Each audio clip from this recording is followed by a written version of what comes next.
I'd like to call the Monday, July 15, 2019 Oakwood City Council meeting to order. Would you please rise and join me with a pledge to the flag? I pledge allegiance to the flag of the United States of America, and to the republic for which it stands, one nation, under God, indivisible, with liberty and justice for all. May I have a roll call, please, Lori? Mayor Duncan? Here. Vice Mayor Byington? Here. Mr. Stevens? Here. Mrs. Hilton? Here. Mr. Epley? Here. Thank you, and may I have a report on the minutes of our June 3rd regular session and work session and our June 17 work session. Mrs. Hilton. Yes, Your Honor, I've reviewed the minutes from all three of those meetings, and I found them to be correct and complete, and therefore I move that they be adopted as written. Do we have a second? Second. All those in favor signify by saying aye. Aye. Thank you, so ordered. I believe we have no status reports tonight, is that correct? And then we will go to the visitors section. This is the time that people, if they want to address council, would come down and speak to council about any issues. We do have a public hearing coming up tonight related to Sugar Camp Master Plan. So if you'll have an opportunity at that point during the legislation section if you want to talk about that issue related to the public hearing. But if you have any other issues you would like to address council on, this would be the time for you to do that. And you could come down to the podium and state your name and address for the record, and we would welcome you. Come on down. My name is Greg Darris. I live at 829 Far Hills, just right around the corner there. So this is my first time here. Been Welcome. a resident for nearly 5 years now. I am as Ethan knows, I know Ethan, and probably some people would know, I am a rabid dog lover and dog walker. And one thing that I know that people care deeply about in this area is their yards and their landscaping and everything else. And a thing of concern that I just ask if it's possible to get more dog disposal trash cans throughout the city. I walk good 5 miles a day with the dogs, and I run into maybe 1-2 cans in the walk, and it's not out of the ordinary to carry poop with me, and I am one of the people that actually does pick up after my dog. So that's a real big concern for me, and I know living in a street that, you know, people walk by and I pick up poop in my yard. So it would be awesome to maybe get some more of those. I don't know how much they cost or whatever, but it can't be a huge thing knowing what we get. And the other thing too is not knowing, especially with that, another concern in that regard on safety and just animal safety and everything else. I keep reading the rules for the city on fencing, and I haven't found anything in there on what the rules and the bylaws or whatever you would call them are for invisible fences. And that's a major concern. We not only own dogs, I own 2 pit bulls, to be full disclosure. We foster pit bulls. I have a 6-foot privacy fence that I make sure I keep my dogs very secured and locked up into. Not that they're a danger, but it's just a good policy.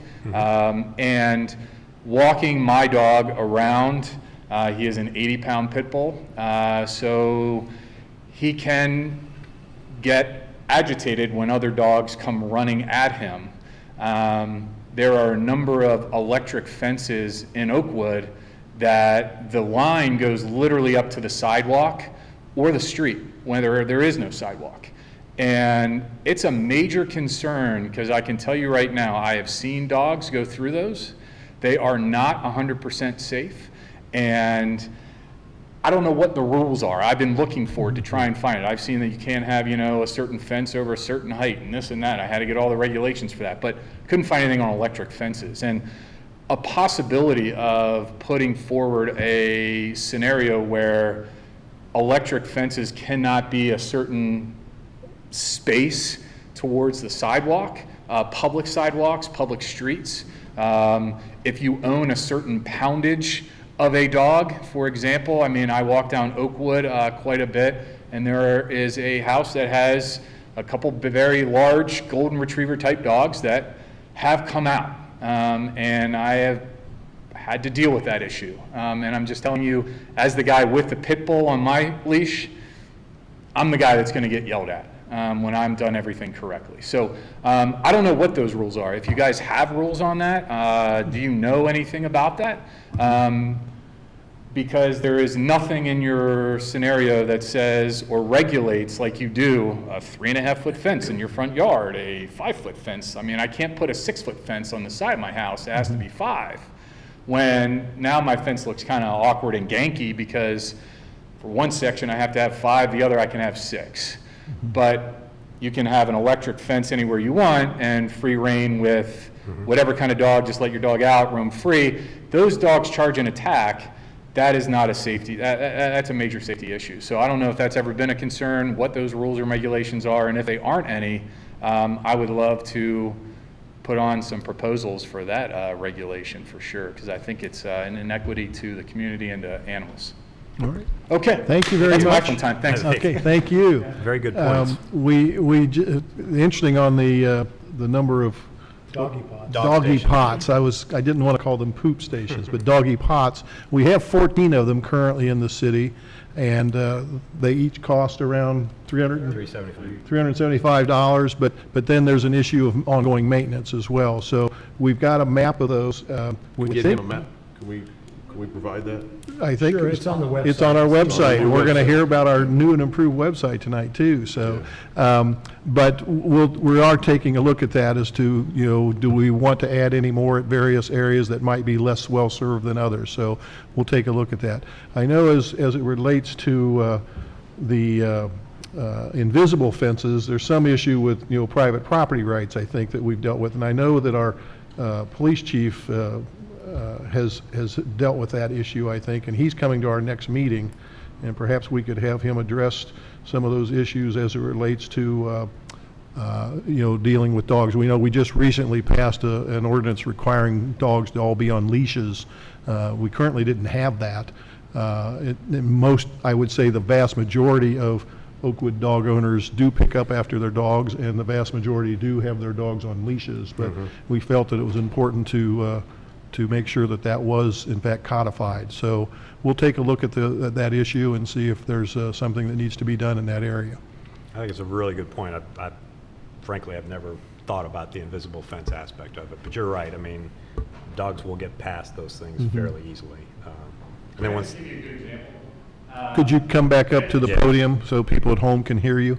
Across the street from Harmon, the elementary school, there is a large dog who is on an invisible fence. And the dog hangs out in the backyard, but there's no other fence. So the invisible fence is in the front. That dog running at full speed, 70-pound dog, down that hill is getting through that fence.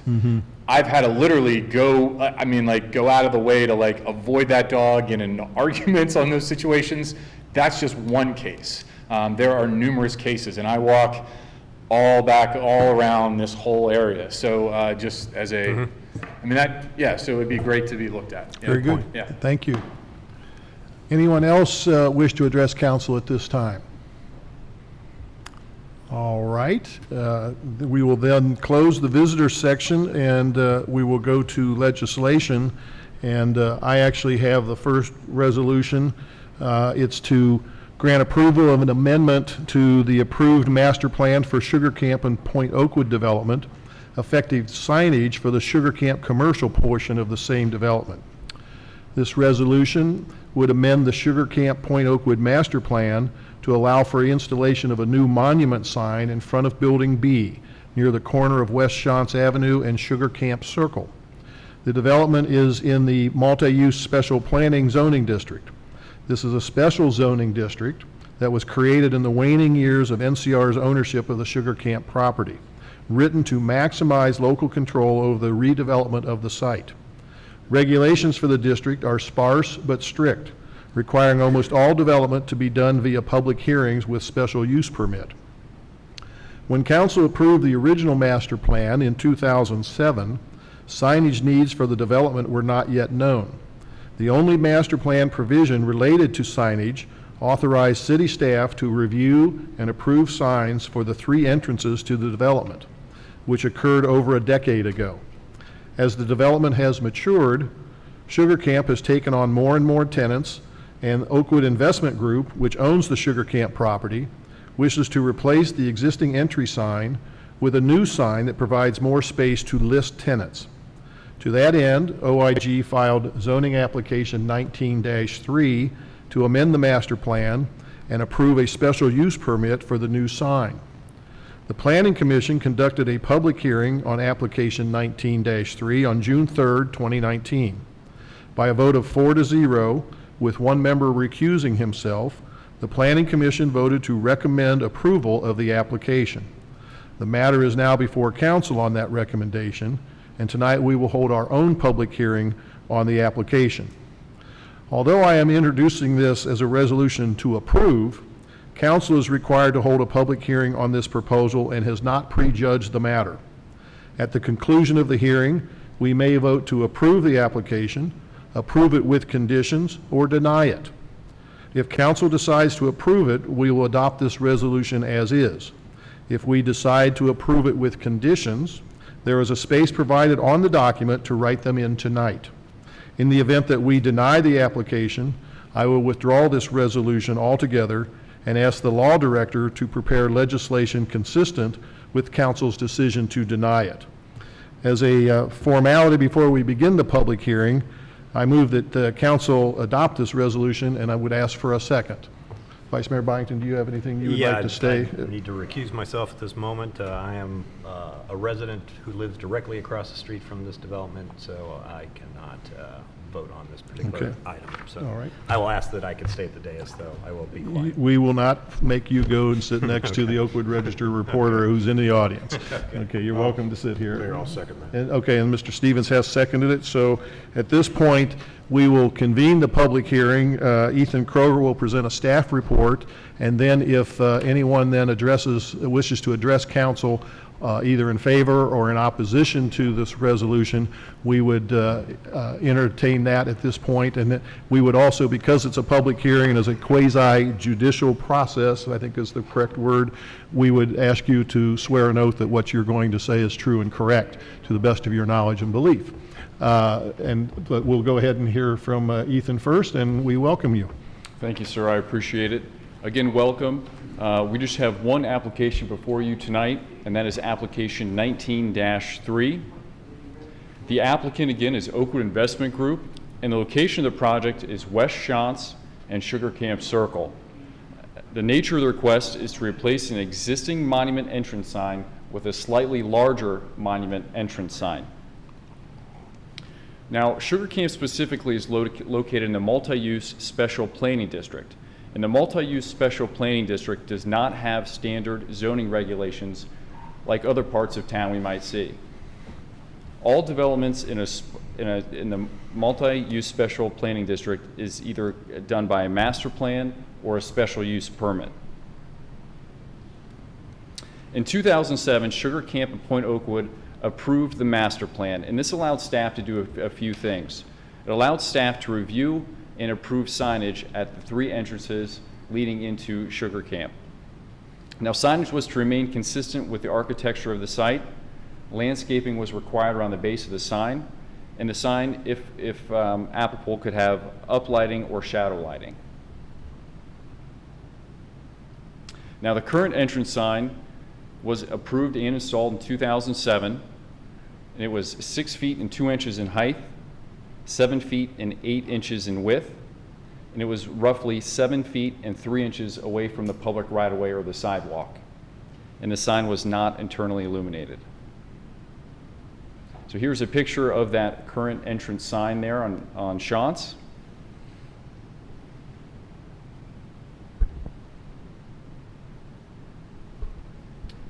And the newly proposed entrance sign will be in the same location with the same stone base that the current sign has now.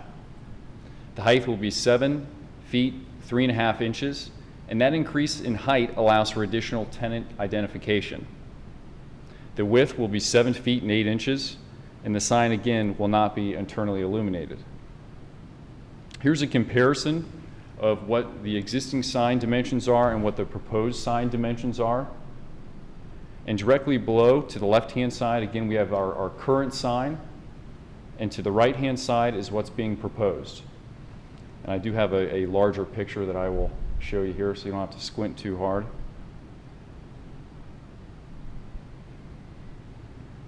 So again, here's that artist rendering of what the newly proposed sign will look like.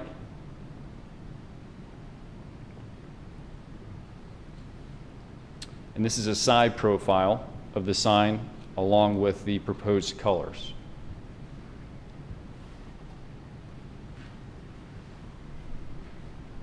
Now, the preliminary staff findings are set forth in the written staff report in front of you, and the existing sign was approved as a special use. It is staff's opinion that the proposed sign does not differ enough to change the special use analysis. Staff recommendations. The proposed sign is a good fit for the location. The sign complements the existing architecture of the development, and the dimensions of the new sign are reasonable in size and scale for the Sugar Camp development. In the beginning of June, the Planning Commission recommended approval to City Council on a vote 4-0, or 4-0, apologize. And ladies and gentlemen, that is all I have. I'd be happy to answer any questions or turn it over, if you'd like, to the representative of OIG, who's also here tonight. So it appears as though you just want to grow the sign by about a foot and a half, or a foot and 4 inches? The applicant, yes, that's correct, sir. Okay, all right. Any other questions for Ethan? And these colorings here, that's obviously the base and the Sugar Camp. Would each tenant use their own colors like they did before? I believe now, and Bob, you might be able to answer that question a little better than I. You see how Orion is that blue? Correct. I don't know the answer to that question. I'm not sure. Please. Yeah. Do we need to swear him in first? While we do this, before we listen to Mr. Posner, correct? Mr. Parton. I'm sorry, I misspoke, yes. Is there anyone else that wishes to address council regarding this issue tonight? If so, you could stand up where you are and we would swear all of you in as part of the public hearing. No, okay, so I guess you're it. So we'll go ahead and ask you to swear the oath. Could you just raise your right hand, sir? Do you swear or affirm to tell the truth, the whole truth, and nothing but the truth in any testimony before council tonight? I do. Thank you. Okay. And again, could you state your name and address for the record? My name is Bob Parton, Parton? 1916 Stamen Drive, Kettering. Thank you. And the question that Councilmember Stevens had was about the will the colorings of tenant the signs signs. That has yet to be even discussed. We wanted enough room for, obviously, for all the tenants to be known on the sign, be located on the sign. That's the reason for making it larger. Okay. I mean, I would expect that tenants, to the extent that they have logos, would want to try to have some marketing of their signs, maybe in colors that they use. I've been asked about that a time or two, but just in passing, logo primarily, not much in the way of color. Okay. But again, that's at this time. Okay. And I guess in looking at the number of spaces there, I don't know if I can count that. You have a room for about what? There's 13 14 tenants or there. 14? Including sheer financial. Yeah. How many tenants are there currently? It looks like on the existing sign, there's only 3 or 4 on there. Well, we're pretty much full. I thought you had more tenants than what's on this sign currently, correct? Right, we do. So you're trying to get, We're trying to accommodate all trying to get tenants. the other tenants to Right, have. exactly. Okay, that makes sense. They've been very patient with us, and yeah. we're trying to accommodate. Okay. But you would still have a few vacancies on the sign after the current tenants get their signage up? Quite possibly. Okay. Yeah. All right. Any other questions for him? All right. Do you have anything else you would like to add before we deliberate? Not at all. Okay. Well, thank you for attending. We appreciate it. Okay. All right. Hearing no one else wanting to give testimony, does anyone wish to open up our deliberation? To close the testimony, don't you? Well, I believe the testimony has been closed. Yes, we will close the public hearing. I apologize for that. Good thing you stayed up here. Okay. All right. Okay. Any comments or questions? Mr. Epley, Mrs. Hilton, Mr. Stevens? All right. Well, I plan on voting in favor of this since I issued the resolution, so I guess hearing no other comments, let's go ahead and call the roll. Lori? Mayor Duncan? Yes. Mr. Stevens? Yes. Mrs. Hilton? Yes. Mr. Epley? Yes. Well, thank you. Thank you for coming. This is one of the easiest public hearings we've ever had with Sugar Camp and Point Oakwood. It's your first one. Well, You're coming back. coming back next week, or next month, right? Okay. Thank you very much. All right. I think next on our list of legislation, Councilmember Stevens has an ordinance he'd like to introduce. Thank you, Mayor Duncan. This is adopting Section 375.10, Shared Mobility Devices of the Oakwood Traffic Code to enact a one-year moratorium on the use of shared mobility devices, including the placement or operation thereof in any public right-of-way or on public property, and offering the same for use anywhere in the city. This is the second reading of an ordinance to impose a moratorium on the use of, quote, dockless electric scooters and bicycles, quote, in city rights of way. Dockless electric scooters and bicycles, which are available to be rented on demand from unstaffed locations, have arrived in many cities suddenly and unexpectedly and have proliferated rapidly. Some of the most visible examples include Bird and Lime scooters, among others. These shared mobility devices are largely unregulated.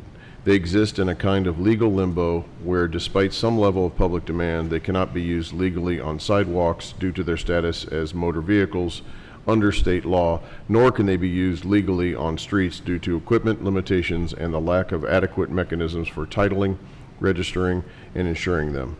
As a result, there are several lawsuits pending around the nation, and the Ohio General Assembly and a number of other state legislatures are considering possible frameworks for the regulation of shared mobility devices. Until the General Assembly determines a path forward for our state, the problems inherent with shared mobility devices must be addressed by local government. In cities where shared mobility devices are available, they are frequently abandoned by users wherever they happen to stop, in streets, sidewalks, doorways, and other public places. This creates visual clutter and, more importantly, safety concerns, especially for the most vulnerable pedestrians. In addition, due to the spontaneous nature of these rentals and their appeal to young people, shared mobility devices are nearly always operated by users, often minors, without helmets. While we do not anticipate that Oakwood will be a major market for these devices, it is important to have legislation in place before the first vendor chooses to locate here. Council has initiated this moratorium legislation as an immediate way to address the hazards posed by shared mobility devices placed in and operated on public property. Our intent would be to revisit the issue in 1 year when the legal landscape may have become more firmly settled. This is the second reading of this ordinance, and I move that council adopt it tonight. Do we have a second? Second? Is there any other comments or questions for Councilmember Stevens? Hearing none, Lori, would you please call the roll? Mayor Duncan? Yes. Vice Mayor Byington? Yes. Mr. Stevens? Yes. Mrs. Hilton? Yes. Mr. Epley? Yes. And I believe Councilmember Stevens has another ordinance he would like to introduce tonight. Yes, an ordinance to itemize and levy special assessments for the construction or reconstruction of sidewalks and appurtenances thereto in the city of Oakwood, Ohio. This ordinance is the fourth and final legislative step of our 2018 sidewalk, curb, and driveway apron project. It itemizes sidewalk repair costs that have not already been paid directly by the affected homeowners and authorizes these costs to be assessed by the Montgomery County Auditor. I move the council waive the second reading and adopt this ordinance this evening. Do we have a second? Second. Because he is asked to waive the second reading, it would require a fourth-fifth votes of council to pass. Any questions or comments? Hearing none, Lori, would you please call the roll? Mayor Duncan? Yes. Vice Mayor Byington? Yes. Mr. Stevens? Yes. Mrs. Hilton? Yes. Mr. Epley? Yes. Thank you. Vice Mayor Byington also has an ordinance he'd like to introduce this evening. Yes, Your Honor. This is an ordinance adopting new section 17-801, short-term rentals prohibited of the Property Maintenance Code, and making related amendments elsewhere in the Property Maintenance Code to provide for the prohibition of short-term residential rentals throughout the city. This is an ordinance to prohibit the use of residential properties for short-term or transient rentals, which are defined as rentals having a term of 25 consecutive calendar days or less. Short-term rentals are becoming increasingly common with the proliferation of services, smartphone apps, online portals, and other rental-related companies in the so-called gig economy. Until now, council has chosen not to regulate them, treating them no different than a traditional rental property, on the belief that existing laws can adequately address noise, littering, criminal violations, property maintenance issues, and other problems that arise. The City of Oakwood is beginning to receive complaints about residential properties being used for short-term rentals, and the number of Oakwood homes and rooms listed on rental-oriented websites continues to increase. Council is mindful of the private property rights of each homeowner, but we are also aware that an entire neighborhood can be disrupted when a home is used to host an ever-changing cast of short-term tenants. One of the council's highest priorities is to preserve and maintain Oakwood's character for our residents. This is why we have determined that the short-term rental of residential property is inconsistent with the permanence, established character, density, and tranquility of Oakwood's residential neighborhoods, and is potentially detrimental to property values. The ordinance I am introducing will prohibit short-term rentals in the city with the goal of protecting and preserving these qualities for our residential neighborhoods. Key provisions include the ordinance only prohibits rentals having a duration of 25 calendar days or less. Rentals exceeding 25 days, such as month-to-month or yearly leases, will still be permitted as they always have been. Generally, violations would be treated as an unclassified misdemeanor, meaning that they are subject to fines only and not a jail term. There is, however, an enhancement provision for repeat offenders that can convert the offense to a fourth-degree misdemeanor, which can result in up to 30 days in jail. To avoid causing any hardship by impacting current listings or contracts, the prohibition would not take effect until November 1st of 2019. This is a first reading of this ordinance, so at this time I'm making no motion. We will bring it back up for a second reading on August 5th. Thank you very much. And I know that you have an additional ordinance that you would like to introduce at this time as well.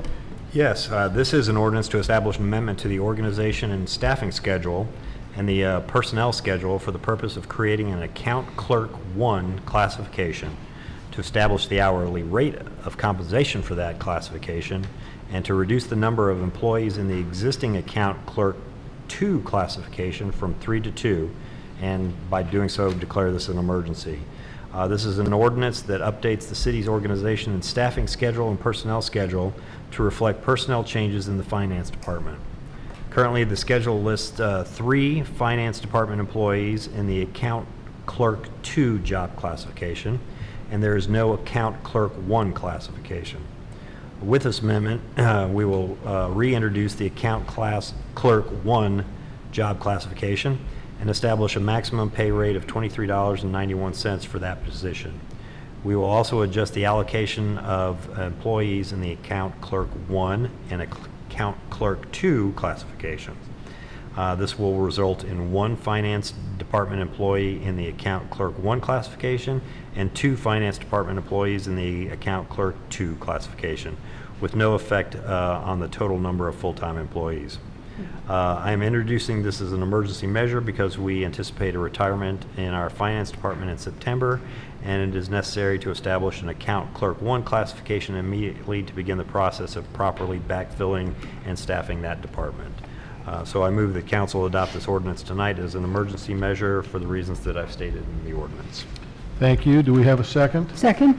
All right, so my understanding is we're not hiring anybody else. That We're was just a changing their long-winded way. titles. We're just Yeah, I changing their know. titles, Yeah. okay. And I want to say thank you that Steve read that, and since I always get stuck with appurtenances, he gets to say Yes. account clerk over and over. Yes, it reminds me of the old Cheers movie with Woody Harrelson. You know, we can give you a raise, we just can't give you the title. Well, you keep the raise, I want the title. So, all right. Well, with that out of the way, again, this also requires a 4/5 vote because we're waiving the second reading. Yes. Lori, would you please call the roll? Mayor Duncan? Yes. Vice Mayor Byington? Yes. Mr. Stevens? Yes. Mrs. Hilton? Yes. Mr. Epley? Yes.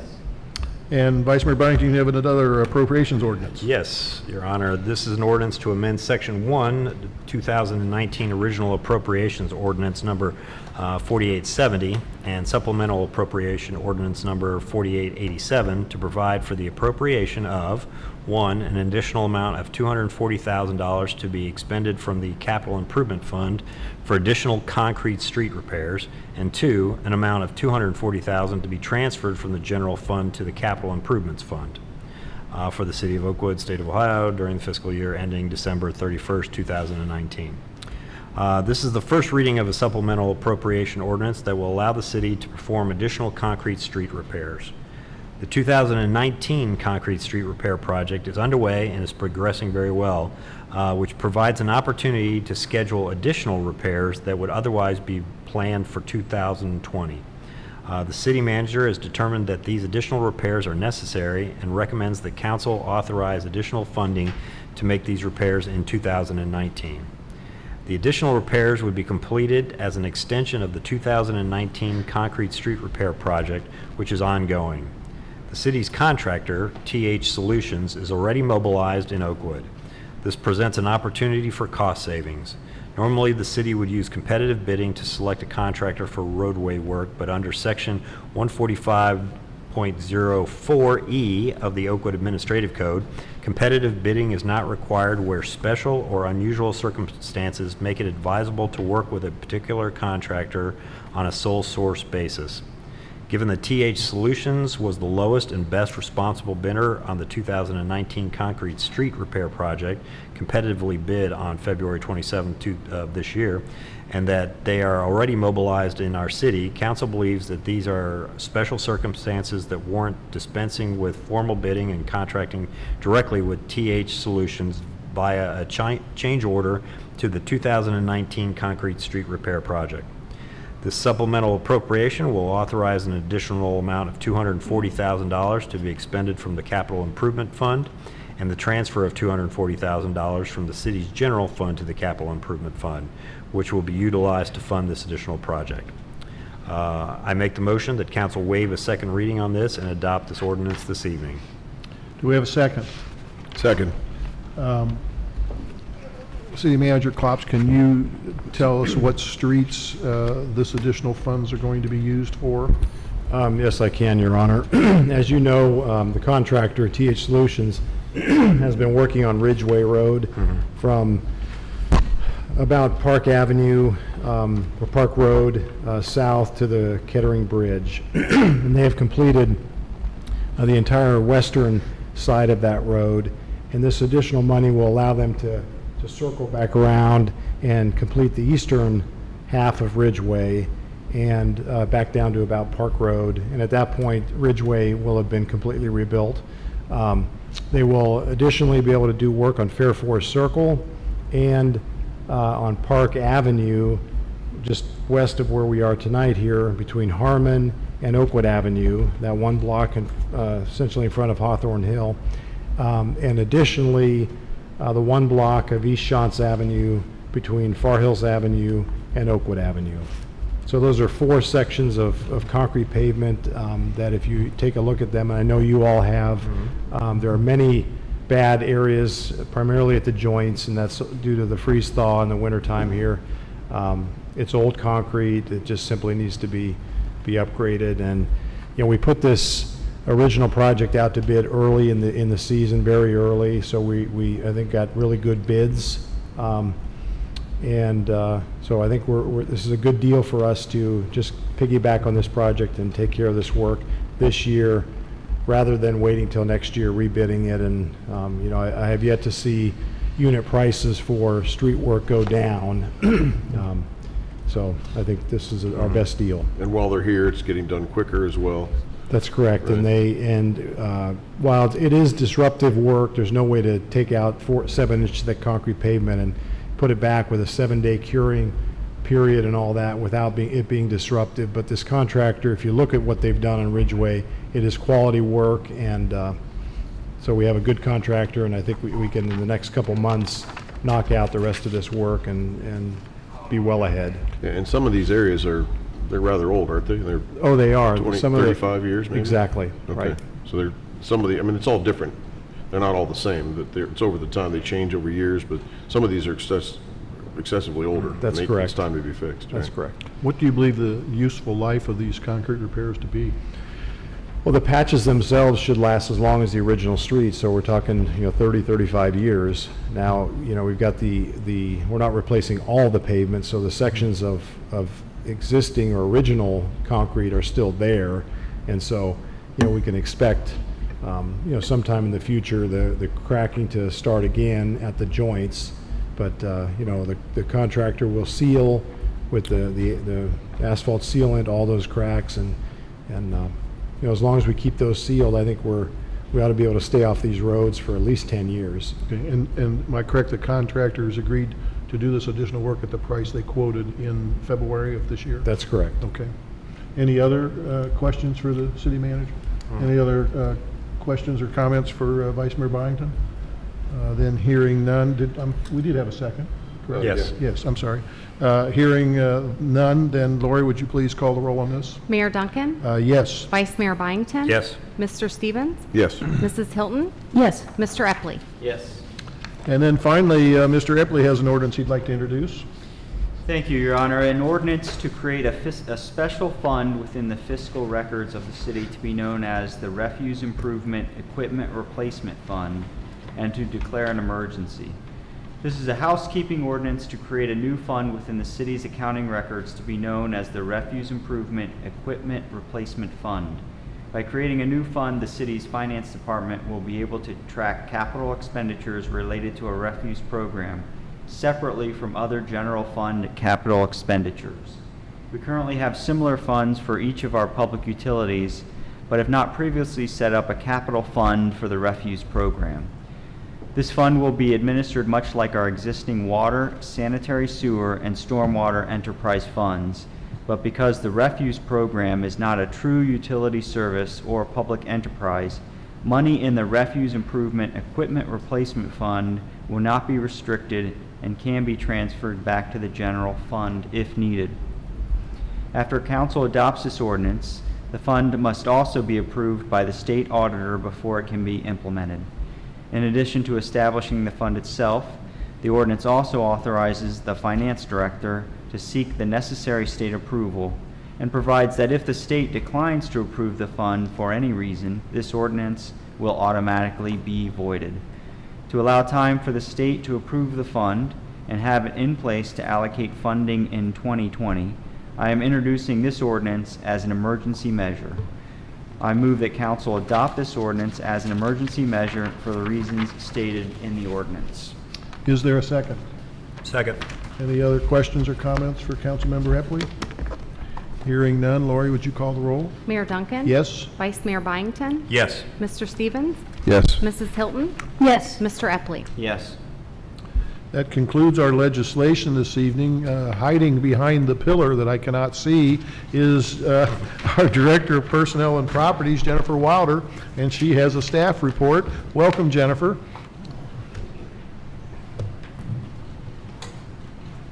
Address you from the podium over here tonight because I'll be driving here soon. One moment.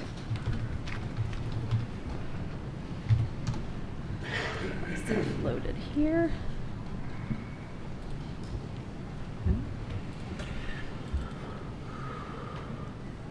Okay. Thank you for the opportunity to address you this evening. I have a few updates from the Personnel and Properties departments, and then I'm going to spend a little bit of time cruising through the city's new website, so residents will be able to locate some of the new features, and so they can find some of the information that they're used to finding on our previous website. So first, just as far as the department updates, I'll touch on development and construction in the area, a quick business update, some new personnel faces and some changes, and then again, focus on the new website. So first up is an update on Element Oakwood, the 84-unit development done by Hills. It's located at 310 Old River Trail across from the Old River Sports Complex and Lane Stadium. And this 84-unit condominium community will feature a variety of sizes ranging from 1 bedroom to 2 bedrooms with a den. Pre-leasing has already begun, And it's happening from the sister community, the Allure, also operated by Hills Development, which is located in Centerville. So previously, the developer planned to have a leasing trailer on site. They have now decided just to continue with the development and will lease out of the Allure site until their offices are open at Element. The estimated construction, though it won't be completed until March of 2020, they do expect the first tenants to move in by the end of November of this year. They do have a website operational, elementoakwood.com, for more information about the site and price points and that type of thing. Just up the hill, Russell Wealth Management is moving along at a considerable pace. Construction continues, and as you can see from the photo, the exterior of the building is nearly complete. As you'll recall, Russell Wealth Management came to council last summer and gained approval of a revised building plan, which includes the smaller office building you see prior to their approval that they had received in 2017. This two-story, 16,000 square foot office building, you'll start to see some more of the site development that will include that access as a right-in, right-out from West Shantz. They've been in active construction, believe it or not, since October, and they do plan to open by the end of August. So I expect to see a lot of action there over the next month. Since my last department update in February, there have been a couple new developments in the Far Hills Business District. The Lily and Lou Boutique opened this spring at 2512 Far Hills. Lily and Lou is a women's style bar that provides trendy clothing, jewelry, and gifts, and we all got to attend their grand opening earlier this spring. And then Huffman Travel relocated within the business district, and they're now located at 2507 Far Hills, so just a couple doors down from their previous location in the building that they share with Maria Gossard Designs. In personnel news, the Department of Leisure Services welcomed year-round part-time boulevard maintenance worker Darren Weatherspoon in April, and maintenance worker Philippe Previto retired last month after serving the Public Works Department for 27 years. Also, General Service Worker Brian Faruqi separated from the city in May after serving Oakwood as a refuse collector for 3 years. So we are in the current recruitment stages for those two positions and hope to have announcements for you shortly. So just a real quick overview. I'm going to focus now on the city's new website. We continue to be located at oakwoodohio.gov, but if you bookmarked our site and looked at it on June 19th or June 20th and then came back on June 21st, you were in for a real surprise. The new website was released on June 21st. Our new website is ADA compliant and has many new features that our previous site didn't. We still have all of the great information that residents are used to finding. Lots of PDF information, all of the Oakwood scenes and annual reports, codification updates, legislation, city council information, all of that is still available. It's just available in a much easier, more intuitive process.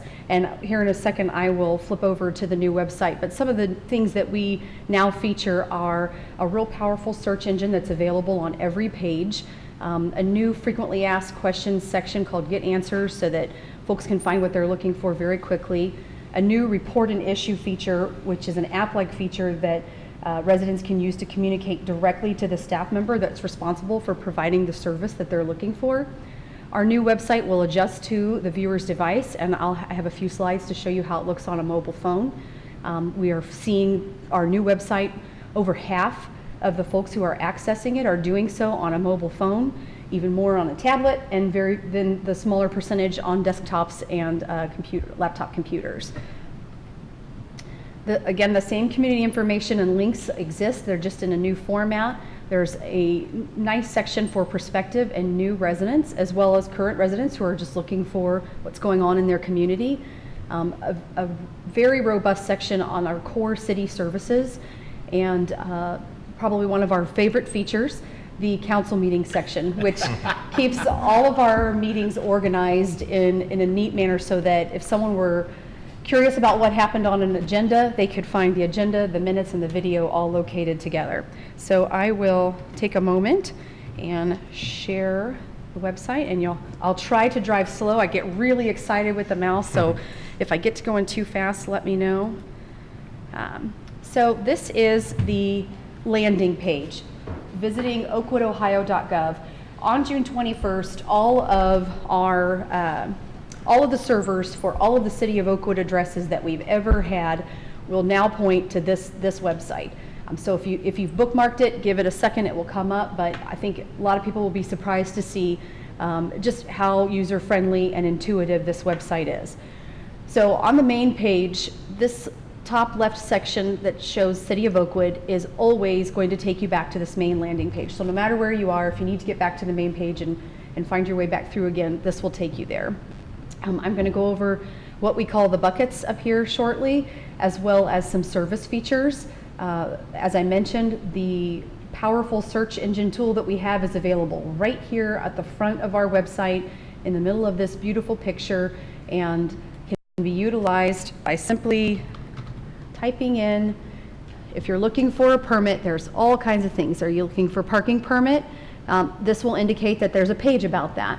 If you're looking for an application, this feature here indicates that that is a document that you can look at, you can download, you can print. The question mark, that's a frequently asked question. That's a get answer. That's a quick find if it's something that you're looking for. For example, that is, do I need a permit to do utility work on my property? So again, this little feature here is a credit card if you're looking to make a payment on a permit. So very simply, if you were looking for a permit and you did not want to go through the entire process of finding where permits are housed, you can use this search feature. This is located on the first page of the website, and then it continues on this menu. This little magnifying glass is on every page. So no matter where you're going, if you get lost, you want to start searching, that's the way to do it.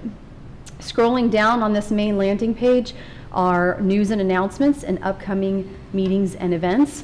This is where we're going to post all of our news features. There's also a bucket for news and events at the top, but if you're just looking for what the top news or the most recent news or the most upcoming meetings, they'll be located right here on this front page. Continuing down is the service center. And this is a really neat feature that operates a lot like an app. The first section is the get answers. Really, these are just frequently asked questions.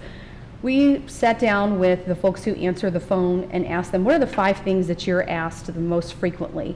Let's put those with the question and answer, so if it's after hours, people don't have to wait until tomorrow to get that answer. They might be able to go on here and say, what should I do with my yard debris? Does the city offer leaf mulch? Where should I put my yard debris? They can find the answer to that very quickly. They can even let us know if they thought that answer was helpful. If it wasn't what they were looking for, they might want to dig a little further into departments where we'll get into our core services, and there are pages of information about yard debris and where it should go and when we'll pick it up, maps that tell you what day we'll stop by your house to get that. So that's the get answer section, and I think a lot of people will be able to find very quickly what they're looking for in this section.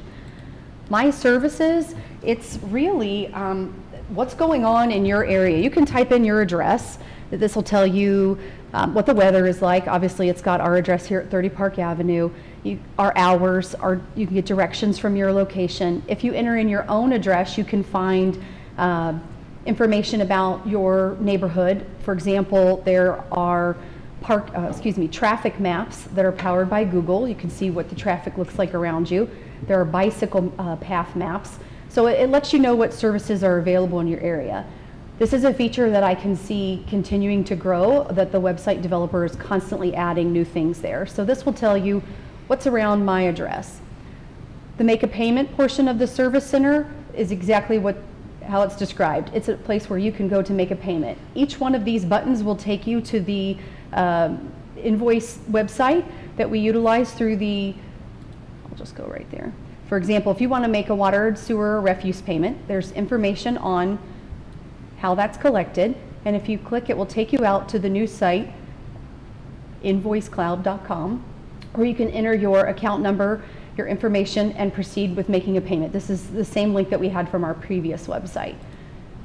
However, you can make a payment on several different things here. We've got income tax, housing inspections or permits, all other payments. Municipal court will take you out to the municipal court website, and then report an issue. This is where I was talking about the app-like feature that allows residents to communicate directly with the folks who could respond to that service issue. For example, if you found a pothole on your street and you wanted to enter the information, it brings up this form. Once you've entered this form, you'll receive a confirmation back saying, thank you, we've received it, and you'll hear from us shortly. But on the back end, this email is being sent to the service department and to the streets foreman, who can take a look at this, investigate if they need to find a closer location. You can even, on some of these, you can even attach a picture. That way, the streets foreman can respond directly to the person and communicate about the concern until it's resolved. So there are several opportunities there, and I can see this as people utilize this feature. I would imagine there will be more added. The next portion down on the website is our quick links. We're really placing exactly what we think should be in the quick links. What are folks looking for? Utilizing Google Analytics, we can tell where people are going, and Parks and Recreation is really what's driving the site right now. Over half the folks that come to the website are looking for Parks and Recreation information, a shelter rental, a map, a location. Second is trash. So these will change as seasons change or as services change. I could see this might be a place where around Christmas time and folks are looking, what do I do with my Christmas tree? We might have a quick link out to that. So the quick links will change with what our residents are looking for. And last on this landing page is a map that's powered by Google. Going within there, you can see we've dropped pins on city locations. We've dropped them on parks. If you click on you can see this is Cook Park. You can get directions from your location, a summary of Cook Park, if we have a picture available there, so you can see what you're looking for, and you can see just how many parks we do have in Oakwood. Dine Local and Shop Local, these replace the previous business district maps. We've gone in and dropped pins. Now you might see some additional pins. Again, this is powered by Google, so we can't control everything that's on the map, but we can drop those pins in when we are aware of new businesses changing ownership. And then lastly, the schools. If I can, let me refresh that. Oh, I may have made it work too hard. So as I mentioned, the top, we call these buckets. The community bucket is where residents will find information, links out to other community agencies. It's also where we'll house new resident information, so folks that are looking to move to the city will be able to find information here. In fact, we're putting the finishing touches on a new resident page that will direct them to how to set up services in their area, how to find information about registering to vote, how to set up their trash, those type of things. The first is the Get to Know Oakwood. This is the section that I mentioned that links out to several other agencies and just has history. This is where I mentioned you could find Oakwood scenes if you were looking for a specific article, or the annual report is also located here. It also has a section of quick links for new residents, a little bit about history, again about our parks and city services. The nice thing about our new website is that these link to all link back to the same pages, so you're getting the same information on every page. If you click to city services, it's going to take you to the department bucket. Oakwood items for purchase, I always got to let people know, did you know we have a store? You can buy a flag, you can buy a banner, you can buy a scarf or a tie. We still have some street signs downstairs. We also have books and cookbooks available, so always a little shameless plug for Oakwood goodies. The next bucket is the departments. This is where you will see our core services. I mentioned the piece about the city council meetings. Residents can find under this button a list of upcoming meetings, but if they were interested, say they missed the June 3rd council meeting and they were interested in looking back at that, actually I'm going to go back May 6th because you just approved the June 3rd minutes, so I know they won't be there quite yet.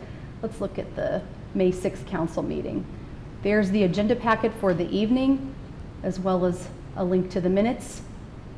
And then we can watch it on YouTube right there embedded in the same location. So if someone wanted an update on a piece of legislation, they would be able to find the agenda, the minutes, and the video all in one location. That same information is available for our boards and commissions. Similar features for the Planning Commission and the Board of Zoning Appeals. Their agendas and minutes are located there as well. and then other information on how to get involved. If people are interested in volunteering and being on one of our commissions, we have the application here, as well as all the different opportunities for folks to get involved in their city government. As I mentioned, the core services for the city, this information is available by department title. Parks and Leisure Services, if you're interested in all of our different facilities, you can find that information here. Different programs and events, things occurring at the OCC, questions about trees in Oakwood, all of this information is available in that department. Trash and recycling is another big hitter that we see residents looking at information. Our refuse handbook is here, the weekly schedule is here. If there's changes in pickup times, this is where we're going to post it. Obviously, it's in plenty of other places, but we do want to communicate that here as well. If you're interested in a job with the City of Oakwood, we list our employment opportunities here. Right now, we're advertising for a teen monitor, so we do see a lot of hits to this page. A lot of people are interested in working for the City of Oakwood. So that's a quick look at our core services. Information on income tax, I would imagine that a couple times a year this will be a very important page. Folks will be going there looking for their forms. All of those are available online. We're also creating some frequently asked questions. As I said, if we have a phone call and get the same phone call 4, 5, 6 times a day, it helps for us to be able to put that information out there, because for all the people who are able to get a hold of us during the day, there's probably twice that many who don't have an opportunity to pick up the phone during the day and want to find that information online. So we're constantly working to update and add more information to these pages. So to take you back, I'm going to switch over here a little bit and go into the mobile, but before I do that, I want to describe this menu bar at the top. We call these buckets, and these are where we house most of those links. These are also quick links to that service center that I shared right here. The question mark coincides with the Get Answers, the frequently asked questions section, the credit card with Make a Payment, and the warning sign to report an issue.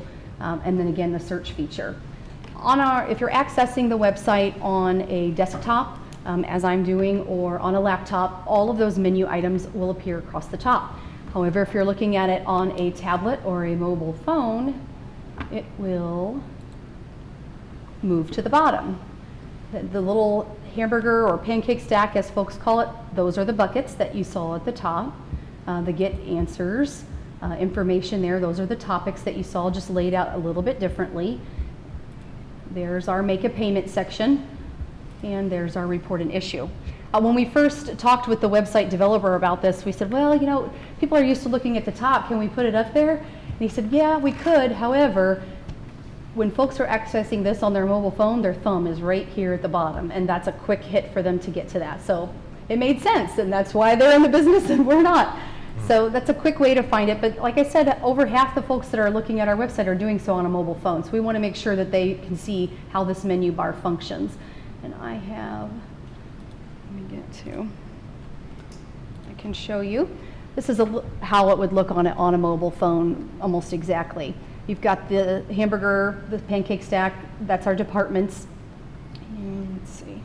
Oh, how did I get to the end there?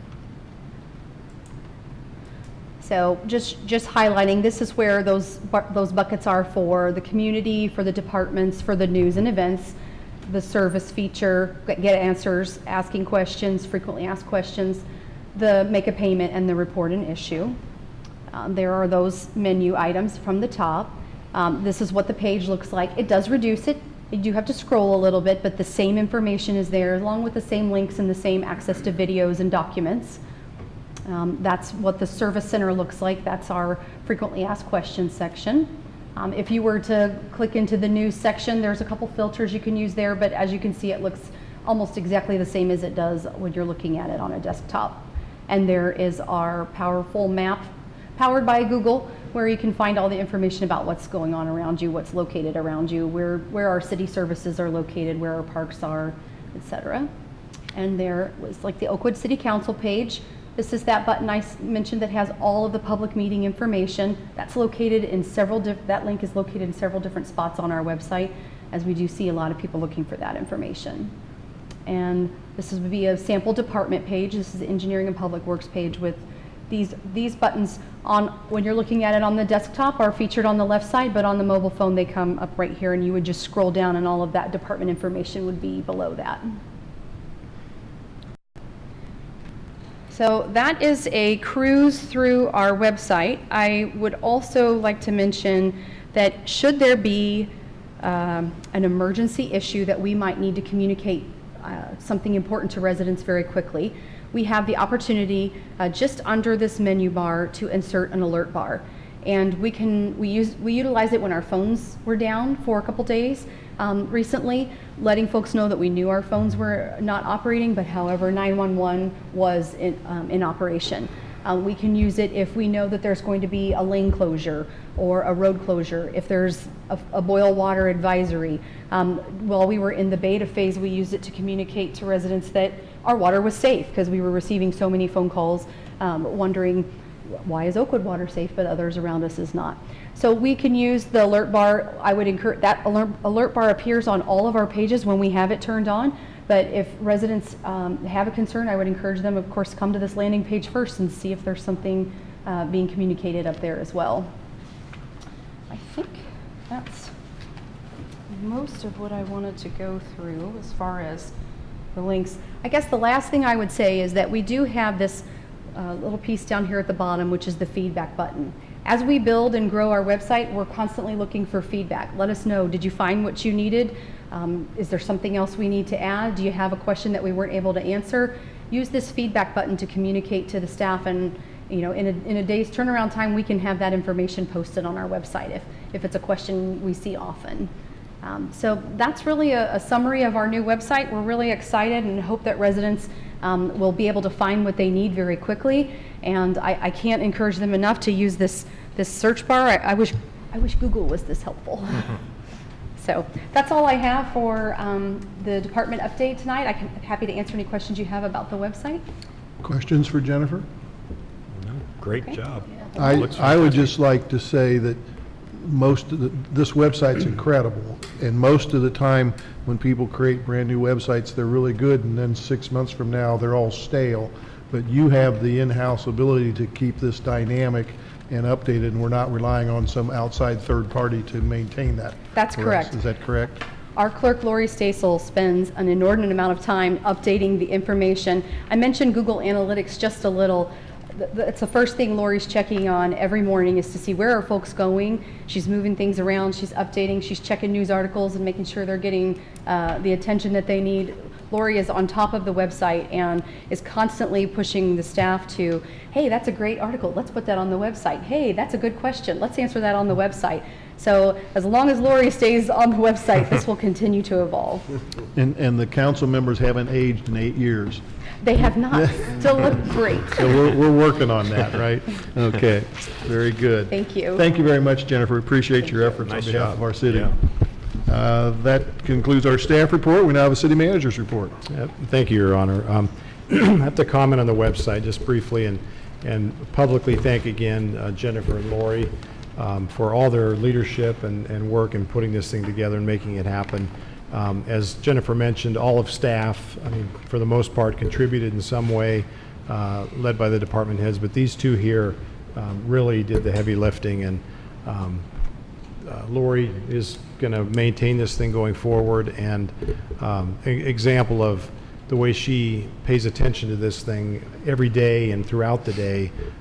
Tom Long, our engineering technician, last Thursday sent an email out about AT&T doing some manhole adjustment work in the curb lane southbound Far Hills, and they run into a problem with an old manhole that needed a lot more work than they could get done in one day, and they really needed to have the lane closed overnight. And so Lori paid attention to that and immediately put a notice on that top line there about that. Now, how many people saw it, I don't know, but even if just 10 or 20 or 30 people saw it, it made a difference for them. And, as you know, southbound Far Hills at the end of the day can get pretty congested. So, anyway, thank you for that and for, all the other work and putting this thing together. We've Well, let me start off by saying August 13 is a big day, right? That's the first day of school, and it's hard to believe that that's rapidly approaching. But as I kind of talk about every year here, here in Ohio, I'm from California, Sacramento, born and raised a long time ago, but the construction season there is 12 months out of the year, basically. Well, here in Ohio, it's a very much restricted construction season, particularly for the outside work. And, when you're talking about public infrastructure, roadway maintenance, sidewalks, all that exterior sort of public infrastructure, we're competing with everybody else around here for a relatively limited number of contractors. And each year we strive to, as I mentioned earlier, get out to bid early for our projects and then get the contractors here during that narrow summer window so that when school starts, for the most part, as much as we can have the most disruptive construction done. So lots is going on right now. The asphalt resurfacing project started last week, and the maps and all for the locations are on the website. But one need just drive around town, you'll see where that work is taking place. So that's underway, and the milling will occur for another couple days, more in the southern part of town, and then weather permitting tomorrow, or at the latest on Wednesday, Jurgensen will start overlaying. So we've done all the concrete repair work, checking the water valves, checking our own manholes well in advance of this project. So they're going to mill and immediately put the pavement back, and we'll have brand new streets. I mentioned the concrete street repairs, so that's ongoing and will continue for another couple months. The sidewalk curb and apron project is a big one. This year we're on the east side of town between Aberdeen and Patterson, area where you get a lot of pedestrian traffic, a lot of kids going to and from school, so important to get all that done before August 13, and we're well ahead of schedule on that. We're about a week away from that being completely done. So Archon Construction's done a good job on that. We're doing roadway restriping. A lot of that happens overnight, just repainting the yellow and the white lines around town. Vectren continues their work. In fact, 2 days from now, they'll be in my basement down in Volusia redoing my meter setting. So they, as I know I've mentioned here before, they're in this 10 to 12 year project. They're moving all the gas meters out of the basements and putting them in on exterior installations. So the work this year just happens to be happening in my area of town. It's also happening in some other areas further south, but all the residents there are getting good notification from Vectren. And if they stick to their current schedule, by 2022, all of the underground gas infrastructure in Oakwood will have been rebuilt, including the main distribution lines and the lines to every house. So that's a very important project. And then there's a little fiber optic work taking place up on the north side of town in West Shantz, and that's part of the MVCC project that's been in the paper a few times now with the 8 members of our southern suburban coalition building a fiber optic ring. Mm-hmm. So that's underway as well. So lots of construction, and but again, I expect that by around the start of school, a lot of this will be tapering off. So that's all I have tonight. Questions for our city manager? What's the status of Vectren redoing East Drive? Has that started? Or? That has started. In fact, today the Jurgensen milling crew was on East. So whether they finished all the milling on that street today or not, I'm not sure. I think they probably did. Mm-hmm. If not, that milling will be done tomorrow, and then roughly a week from now, that street from curb to curb will be completely renewed with new asphalt. And as I know I've mentioned before, Vectren is paying the approximately $38,000 to have that resurfacing completed, and that's because of the significant gas infrastructure project that they completed there last year. Okay. It is now time for council comments. Councilmember Epley. Thank you, Your Honor. I have no comments tonight. Councilmember Hilton. No comments this evening, Your Honor. Councilmember Stevens. No comments this evening. Vice Mayor Byington. Nothing from me. Well, I have a 35-minute closing speech. And that's why we didn't save that for some other that until our next meeting. We do meet again on August 5, 2019. This meeting is adjourned.